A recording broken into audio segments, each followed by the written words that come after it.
رب کا شکر کرنے والوں میں سب سے آگے اللہ نے دنیا میں یہ شان عطا فرمائی کہ تمام انبیاء کی ارواح کو حضور کے پیچھے کھڑا فرمایا، ان کو پیچھے کیا، نبی پاک کو آگے کھڑا کیا، ایسی عزت عطا فرمائی، بتلایا جس نبی کی حکومت اللہ نے آسمانوں پر رکھی ہے، اس کی حکومت اللہ نے زمین پر رکھی۔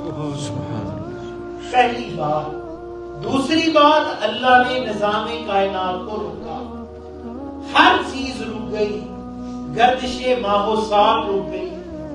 جیسے یہ گردش رکی، جو سو رہا ہے وہ سو رہا، جو اللہ کے حکم سے جس کو جگایا گیا وہ جاگ گیا، جس کی جو ڈیوٹی وہ ادا کر رہا۔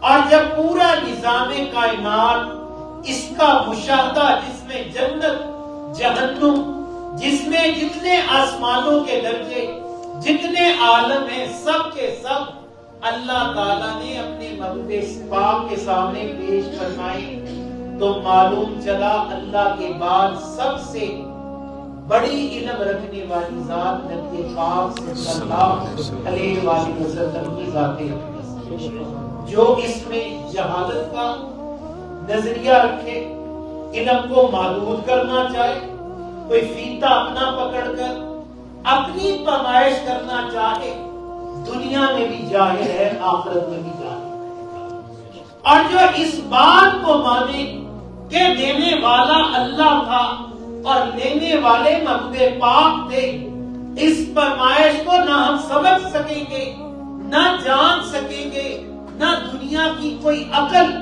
اس کا پیمانہ تیار کر سکے گی۔ جب دینے والا اللہ ہو، لینے والا اس کا محبوب ہو، جان لے وہ دینے میں بھی لامحدود ہے، وہ لینے والا بے حد اور بے حساب شان رکھتا ہے۔ یہ جو شانیں میرے محبوب پاک کو رب نے عطا فرمائی، جہاں جبریل امین آگے ایک قدم نہ چل سکے، وہاں محبوب پاک ان رستوں کو جانتے۔ اس کا مطلب یہ ہے کہ یہ علم مصطفیٰ صلی اللہ علیہ وسلم ہے۔ ان رستوں کی خبر، جن کی خبر آپ اپنی امت کو عطا فرما رہے ہیں، اگر آپ کو نہ ہوتی تو پھر اپنی امت کو بتانا تو عبث تھا۔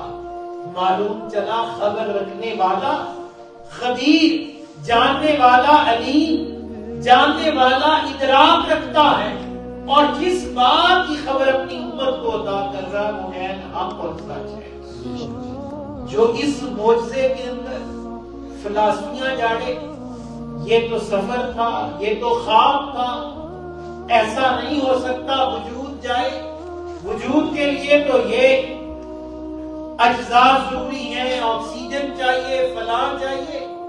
میرے بھائی، اللہ تعالیٰ نے میرے محبوب پاک کو بشر بھی بنایا اور اللہ نے نور بھی بنایا۔ سبحان اللہ۔ جہاں تقاضا بشری تھا وہاں اللہ نے تقاضا بشری طلب فرمایا، اور جہاں نور کا وجود تھا اللہ تعالیٰ نے اس نور کی طلب فرمائی۔ سبحان اللہ۔ اور وہ نور تھا جو اس زمین کو چیرتا ہوا کئی روشنیوں، سیاروں، ستاروں، اس پوری یونیورسل کو چیرتا ہوا ایک چشمے زجر کے اندر اللہ زمین سے اس مقام محمود تک میرے محبوب پاک کو لے گیا جو میرے محبوب پاک کے لیے اللہ نے مختص فرمایا۔